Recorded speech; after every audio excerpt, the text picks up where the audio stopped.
Hello, are you a Call of Duty fan? Are you tired of skill-based matchmaking, hackers, and occasionally being kicked from your lobby because you use racial slurs on a regular basis? I'm joking about that last part because I know you wouldn't do that now, would you? Especially if you're watching this old little channel. Do you despise battle passes that rob you of all the money that you should be spending on food for your family? Have you tried moving to other shooters and realized that the game just doesn't quite feel as good? Or worse, you're facing the same problems you were facing in Call of Duty. Well then, it's time to move on to greener pastures, my fellow goblin, and fighting games are where you should be. But many fighting games and first-person shooters are completely different. One has you holding a gun, the other one wants you to punch people in the face. While this difference is key and very much true, I guarantee you, if you're somebody who plays multiplayer shooters, best thing you can do with your life is try, at the very least, to move on and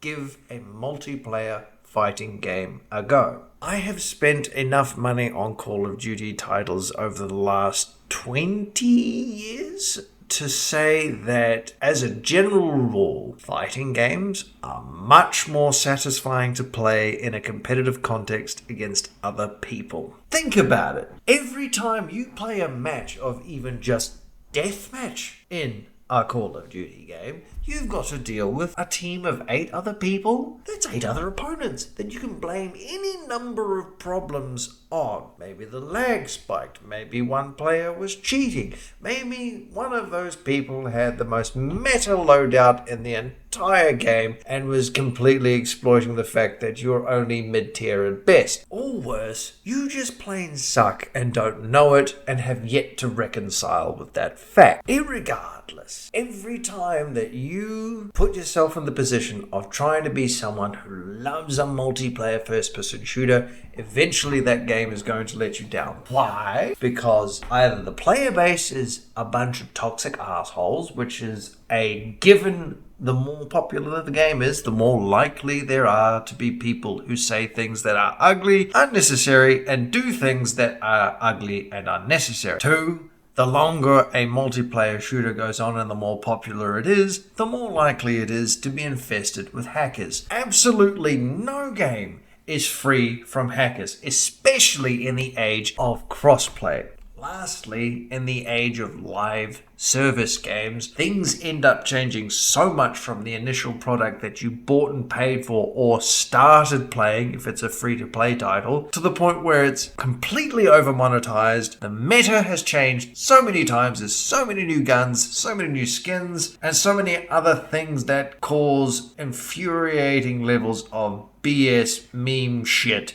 that you just don't want to play anymore. Fighting games, conversely, have you dealing with less players to fight against. Like, you've only got one person to worry about, one job, one problem. They go through fewer changes. They don't have to add new levels because all of the mechanics are between the characters. And when balance changes are made, it's usually based on large amounts of data and feedback from high-level players. Well, what do you know about fighting games and first-person shooters, Manny? I've played plenty of multiplayer shooters. I like Counter-Strike, Call of Duty, everything.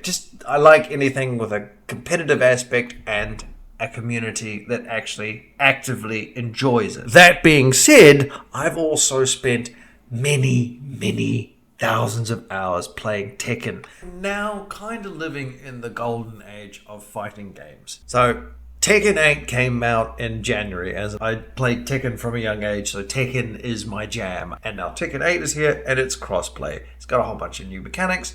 It's also got a lot of things in there that are meant to bring new players into the fold. It's got an option for simplified controls, and trust me, it is not a handicap. It is not making you a noob. It gives you insight into how the game works and what to exploit. Street Fighter VI released in June last year and had similar beginner features, simplified controls that give you insight in how the game is meant to be exploited. They're also visually fucking excellent. They have great aesthetic identities, and unlike Call of Duty, you can tell them apart. But I'm getting ahead of myself here.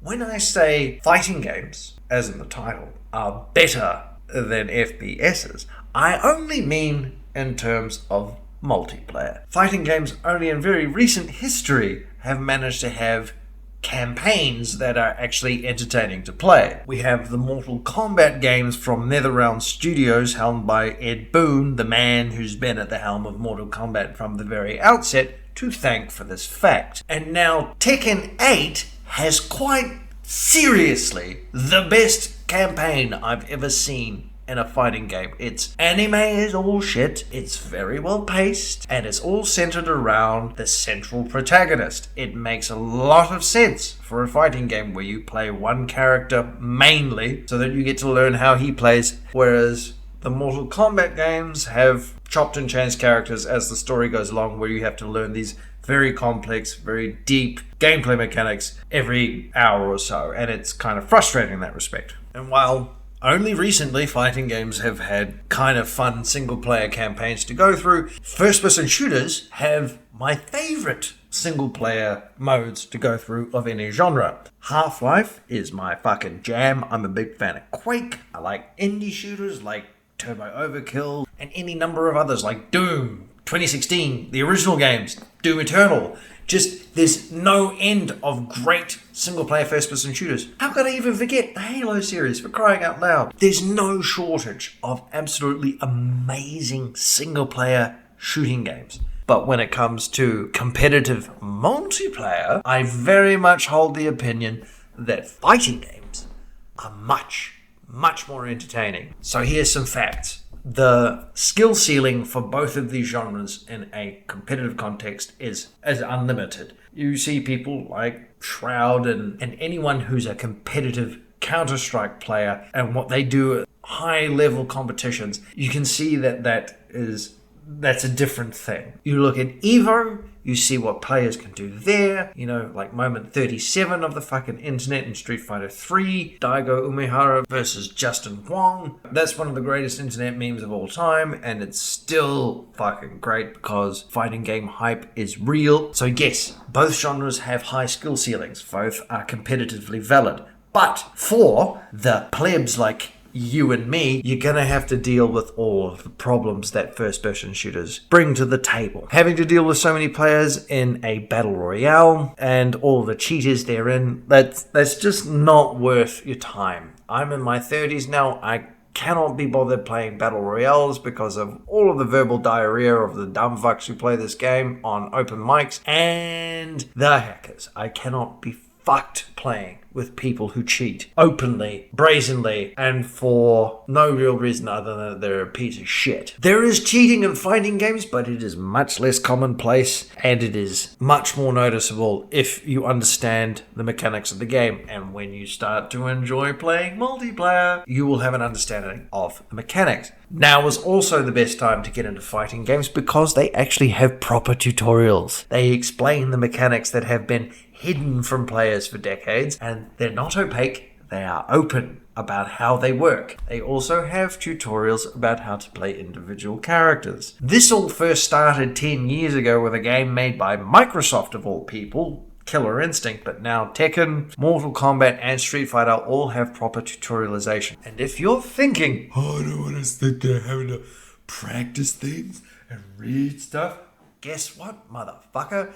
Even high-level players have to sit in what they call the lab, learning characters and practicing combos to see what works. Because like in your first-person shooters, not all the changes are included in the patch notes. And as I have to keep reiterating, when you play a fighting game, you've only got one player to worry about. If they're cheating, you'll be able to tell and you'll be able to report them. And it's only one person. You don't have to pick them out of a fucking lineup. The undisclosed joy of winning in an online fighting game is so much bigger than a first-person shooter. You know why? Because it's so much fucking harder to learn how to play one. If you have learned to play Quake in an internet cafe in the 90s, you know how to play Call of Duty.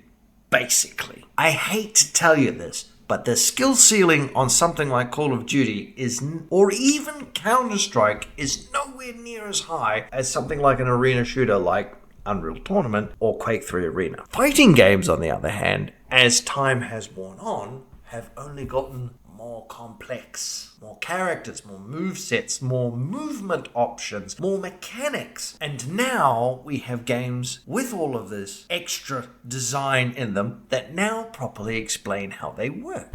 Okay, so you might be saying, Oh yeah, that sounds nice. But it's not. edgy, it's all weeaboo shit, man. It's all fucking anime. I don't like that shit. But I get it. If that's not brutal enough, not satisfying enough, you can go play Mortal Kombat. Why would I play Mortal Kombat? Mortal Kombat is the most popular American fighting game that's ever existed. It's basically the only American fighting game besides Killer Instinct, and it has all the edginess you'd ever want. Okay, so you can beat people to death, right?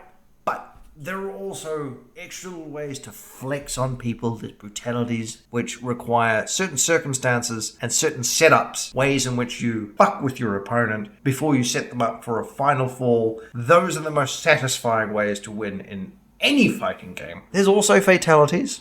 Do a cinematic finishing move, which is fucking disgusting because Mortal Kombat is so very well visually polished that it kind of makes me sick to watch the fatalities these days. Oh my god, they're disturbing. I feel sorry for the people who make them.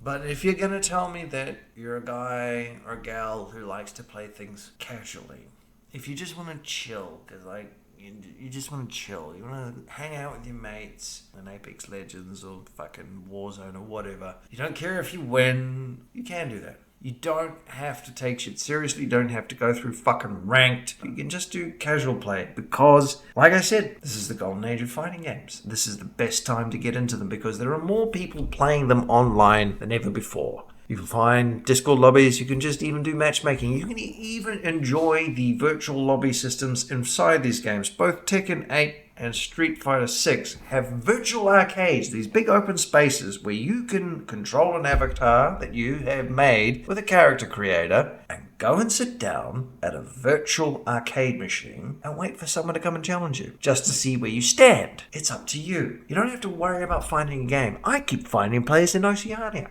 I'm in fucking Western Australia, mate. We've got the worst connections in Australia, which is already bad enough. I'm closer to Taiwan than I am to Sydney. And I still have an excellent time playing fighting games online. I don't have a good time playing Call of Duty. God fucking help me.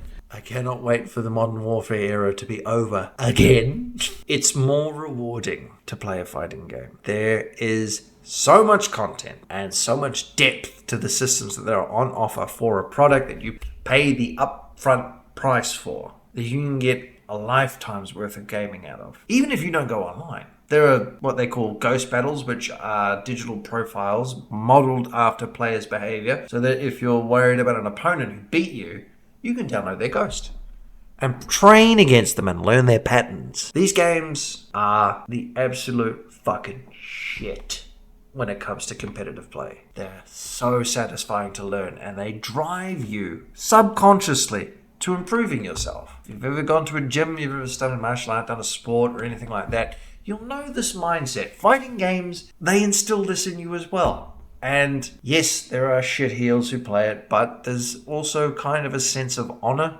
among people who play fighting games as well, especially in casual games, not ranked games. Ranked is always going to be fucked, no matter what game you play, but casual play, people will play just for shits and gigs, even if they're better than you, a lot of the time. Because they want to give you a chance to improve. They want to see where you're at. They want to train with you, bruv. They want to enjoy things and get better together and help people.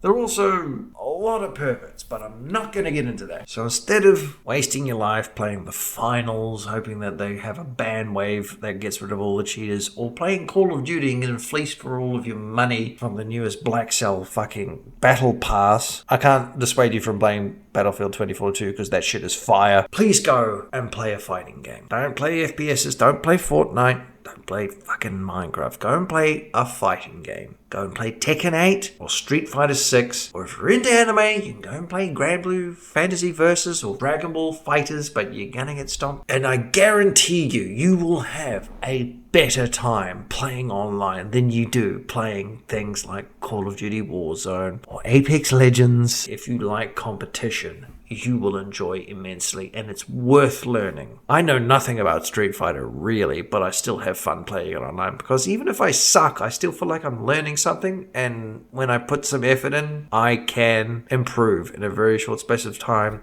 Noticeably, I'll get better than people who are a similar rank to me. And I know this because I spent years playing Tekken, trying to get better, just trying to learn moves, trying to learn combos. The iceberg is deep, but it's worth it. Call of Duty iceberg is shallow and is mostly hindered by asshole hackers and over-greedy monetization, let's be honest. So I gotta tell you, if you want to compete, you want to fuck people up on the internet, go play a fighting game. That's my shit. See you in the next one.